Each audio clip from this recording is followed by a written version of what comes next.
Beneath the streets of Los Angeles, San Bernardino, and the Coachella Valley, geologists have just confirmed something they've been quietly tracking for years. Two of Southern California's most significant fault systems are now under more built-up pressure than at any point in the past 1,000 years. Scientists have a specific term for this: state, critically loaded. And the exact spot where these two faults meet has earned its own unsettling nickname among researchers: an earthquake gate. This is what a major new study just revealed about the seismic risk facing Southern California, and why experts say this could be genuinely bad news for one of the most densely populated regions in the entire country. If stories about the planet's most closely monitored fault systems matter to you, hit subscribe now, because we break down exactly what's happening using verified, published research every single week. Let's start with the two fault systems at the center of this new research, because understanding their specific relationship is essential to understanding why this finding carries such weight. The Southern San Andreas Fault and the San Jacinto Fault run roughly parallel to each other through Southern California, both capable of producing genuinely major earthquakes on their own. For decades, seismologists have studied each of these faults largely as separate systems, tracking their individual stress levels and earthquake histories independently. This new research, published in the Journal of Geophysical Research and led by geologist Liliane Burkhardt at the University of Hawaii at Manoa, takes a fundamentally different approach, specifically examining how these two fault systems interact with and influence each other over time. Burkhardt's research team built detailed computer simulations modeling roughly 1,000 years of major earthquake activity across this specific region, using that historical reconstruction to estimate exactly how stress has built up and shifted between neighboring fault segments over the centuries. Their findings revealed something genuinely significant. Stress levels across both the southern San Andreas and San Jacinto faults have now reached their highest point in this entire 1,000-year modeled period, with both systems currently loaded to remarkably similar pressure levels. Here's exactly why that specific similarity in stress levels matters so much. Like this video? Right now, if you want to understand exactly what makes this particular finding different from routine earthquake risk assessments you may have heard before. When two neighboring fault systems carry similar levels of built-up stress, they become considerably more likely to influence and potentially trigger activity in each other. The research specifically identifies a location called Cajun Pass, a mountain junction, northeast of Los Angeles near San Bernardino, as the critical point where the San Andreas and San Jacinto fault systems physically meet. Burkhardt's team has described this specific junction using a particularly memorable term: an earthquake gate, a physical location that essentially determines whether a rupture starting on one fault stays contained to that single fault, or jumps across and triggers a much larger combined rupture involving both fault systems simultaneously. According to the research, what actually determines whether that gate stays closed or swings open is precisely how closely aligned the stress levels are between the two fault systems at any given time. And right now, according to this newest research, both faults are loaded to almost exactly the same critical pressure level. Exactly the condition the model suggests makes a combined multi-fault rupture considerably more likely than it would be if the two faults carried significantly different stress levels. Don't forget to subscribe before we get into exactly why a combined rupture across both faults would be so much more consequential than an earthquake confined to just one system, because the difference in potential impact is substantial. A rupture confined to a single fault segment, however powerful, remains fundamentally limited by that fault's own specific length and structure. A rupture that successfully jumps across the earthquake gate at Cajun Pass, however, would involve both the San Andreas and San Jacinto fault systems rupturing together as one significantly longer, more powerful combined event. Researchers describe this joint rupture scenario as considerably larger and more destructive than anything confined to a single fault alone, with the potential to affect Los Angeles, San Bernardino, Riverside, and the Coachella Valley, among the most densely populated metropolitan areas anywhere in the United States. It's worth putting this specific research into historical context, because Southern California's last comparably major earthquake actually occurred on a completely different section of fault entirely. The devastating magnitude 7.9 earthquake that struck San Francisco on April 18, 1906, killing approximately 3,000 people and devastating much of the Bay Area, occurred specifically on the northern section of the San Andreas Fault, releasing an enormous amount of accumulated stress in that particular region.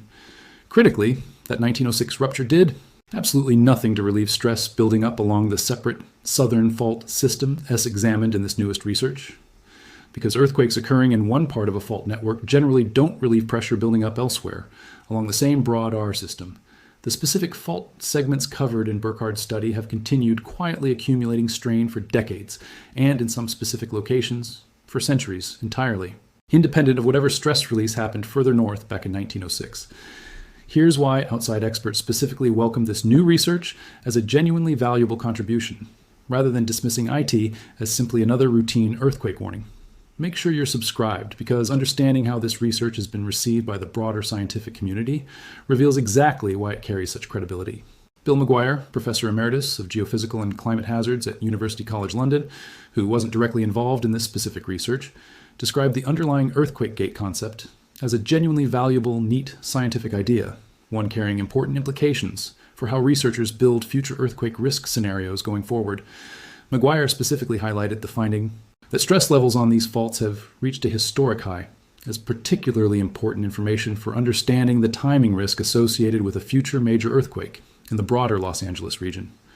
He also noted that large earthquakes are now considered overdue for both Northern California, covering the San Francisco Bay Area, and Southern California, covering the greater Los Angeles region, reflecting a broader scientific consensus, extending well beyond just this single new study.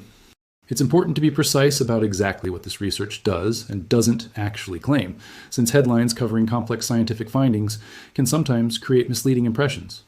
The published study explicitly does not predict when a future earthquake will actually strike. What the research specifically demonstrates is that current stress conditions across these two fault systems have reached a critically loaded state unprecedented within the 1,000-year period the researchers modeled, a finding that increases the calculated probability of a significant earthquake occurring without providing any specific timeline for exactly when that might happen. That distinction has proven particularly important, given how this specific research has been covered and discussed across different media outlets since its publication. While credible science journalism outlets have generally represented the findings accurately, framing them as a significant but appropriately caveated updates. A long-term earthquake risk assessment, some less rigorous commentary, has occasionally stretched the research's actual conclusions toward more sensationalized, imminent danger framing that the original published study itself doesn't actually support. Readers encountering this story across different sources should specifically look for direct citation of the peer-reviewed Journal of Geophysical Research publication itself, rather than relying on second-hand commentary that may exaggerate the research's actual, more measured conclusions. That distinction matters enormously for understanding this story accurately. Earthquake science, even with increasingly sophisticated computer modeling like the kind used in this specific study, still cannot predict the exact timing of a future earthquake with any meaningful precision. What research like this can do is meaningfully improve scientists' understanding of relative risk, essentially identifying which specific fault systems currently carry the highest accumulated stress, and therefore which regions warrant the most focused ongoing monitoring and preparedness planning, even without being able to specify an exact date or year when that stress might eventually release. There's also important, genuinely reassuring context worth including here regarding how prepared modern Southern California actually is for a major earthquake, even one of this potential scale. Unlike the relatively primitive building standards in place during the 1906 San Francisco earthquake, modern building codes throughout California have been specifically designed and continuously updated to help structures withstand strong seismic shaking far more effectively than anything available over a century ago. That doesn't mean a joint rupture across both fault systems wouldn't still cause serious, potentially catastrophic damage. Researchers are clear that such an event could still prove genuinely devastating, but it does mean that any meaningful preparation or protective infrastructure already in place. Let's take a closer look at exactly how researchers actually modeled 1,000 years of earthquake activity, because this specific methodology represents a genuinely significant advance in how scientists study long-term fault interaction. Direct historical earthquake records for this specific region only extend back a few hundred years at most, far too short a time frame to reliably capture the full range of major earthquake activity these fault systems are capable of producing. To work around that fundamental limitation, researchers instead built detailed computer simulations incorporating known information about each fault segment's specific physical properties, historical earthquake patterns detected through geological evidence like disturbed rock layers, and established models of exactly how stress builds and transfers between neighboring fault segments following an earthquake. By running these simulations forward across a modeled 1,000-year time frame, researchers were able to generate a far more complete statistical picture of how these two specific fault systems have likely behaved and interacted over a much longer period than any direct historical record could ever provide on its own. That approach allowed the research team to identify the current moment as representing a genuinely unusual, historical, Y extreme point within that entire modeled time frame. rather than simply comparing today's conditions against the relatively limited slice of directly recorded earthquake history actually available to researchers. It's also worth understanding a bit more about the specific geography of Cajun Pass itself, since its particular physical structure is central to why researchers identified it as such a critical junction point. Located northeast of Los Angeles near San Bernardino, Cajun Pass sits at the specific point where the San Bernardino Mountains meet the San Gabriel Mountains, forming a natural mountain gap that has long served as a significant transportation corridor, carrying major highways and rail lines through this otherwise rugged terrain. Beneath that same surface geography, the San Andreas and San Jacinto faults converge at this exact location, making Cajun Pass simultaneously a critical piece of California's transportation infrastructure and a critical point of interest for earthquake major fault systems might interact during a future seismic event. That overlap between critical infrastructure and critical seismic risk carries real, practical significance for emergency planning throughout the region. A major earthquake specifically impacting this junction could simultaneously threaten transportation routes, regional power infrastructure, and potentially nuclear facilities located within the broader affected area. Precisely the kind of cascading, multi-system impact that makes disaster planning around this specific scenario considerably more complex than planning for an earthquake affecting a more isolated, less critical location. Looking at the broader implications of this research, seismologists studying Southern California's earthquake risk have generally welcomed this new modeling approach as a valuable tool for better understanding exactly how neighboring fault systems influence each other, an area of earthquake science that has historically received less detailed attention compared to studying individual fault segments in isolation.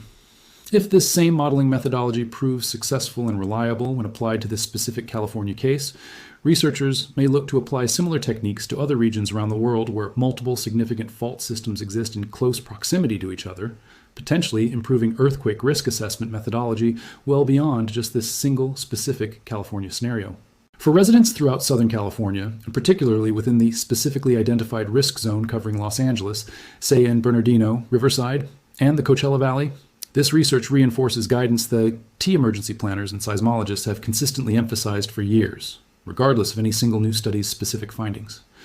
Understanding basic earthquake preparedness, having a clear emergency plan in place, securing heavy furniture and objects that could fall during strong shaking, and knowing exactly what to do the moment an earthquake begins remains just as relevant and important as it's ever been, given that earthquake science still cannot provide any specific advance warning of exactly when a major seismic event might actually occur. Let's take a closer look at how the San Andreas fault system fits into California's broader seismic picture, because understanding its full scale helps put this specific southern segment research into proper context.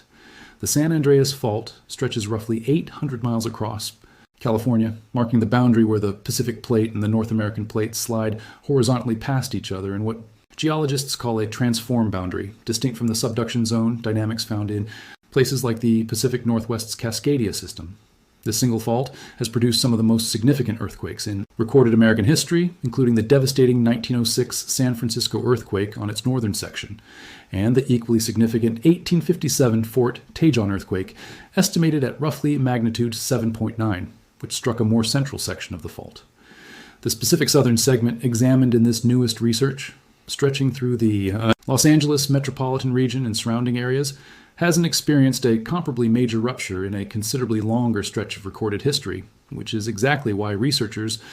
describe this Specify C-section as carrying such significant, long-accumulated stress. Unlike the northern and central sections of the fault, which have each released major earthquakes at various points, TS, over the past 2 centuries, the specific southern segment studied in Burkhardt's research has remained comparatively quiet for a considerably longer period, allowing stress to build up steadily and continuously without any significant release.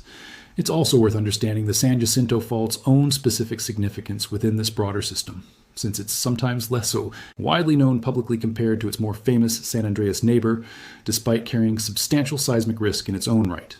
The San Jacinto fault runs largely parallel to the southern San Andreas, passing through a similarly densely populated stretch of Southern California, and has historically produced several moderate to significant earthquakes of its own.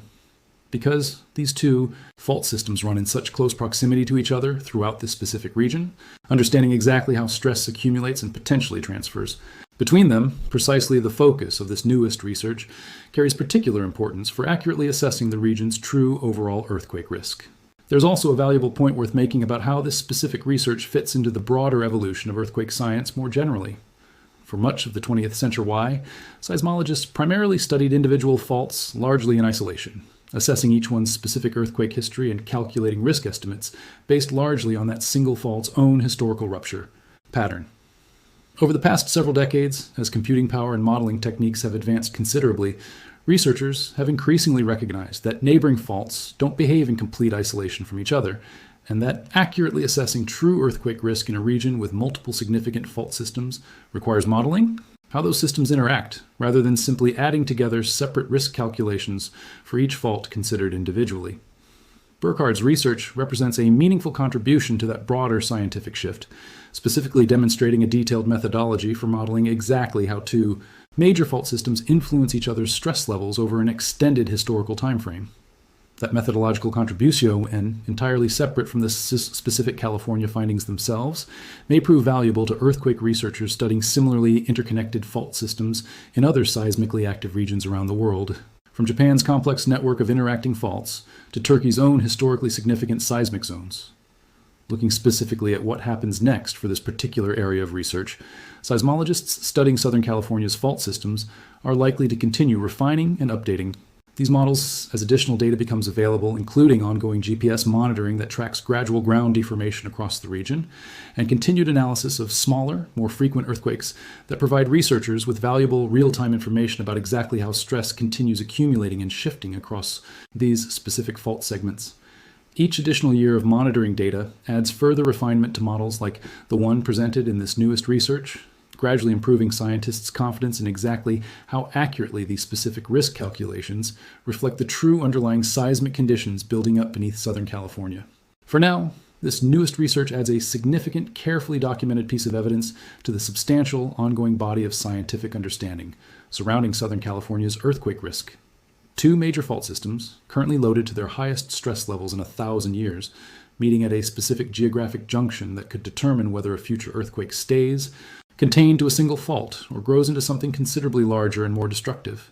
Scientists still cannot say exactly when that stress will eventually release, but they can say, with increasing confidence, that the conditions for a genuinely significant seismic event are more aligned right now than they've been at any point within the entire 1,000-year period researchers modeled. If this story helped you understand exactly what's happening beneath one of America's most populous regions right now, make sure you're subscribed, because there are more deep dives into major seismic research like this coming every week. Hit like, drop a comment, letting me know how prepared you think your own region is for a major earthquake, and I'll see you in the next video.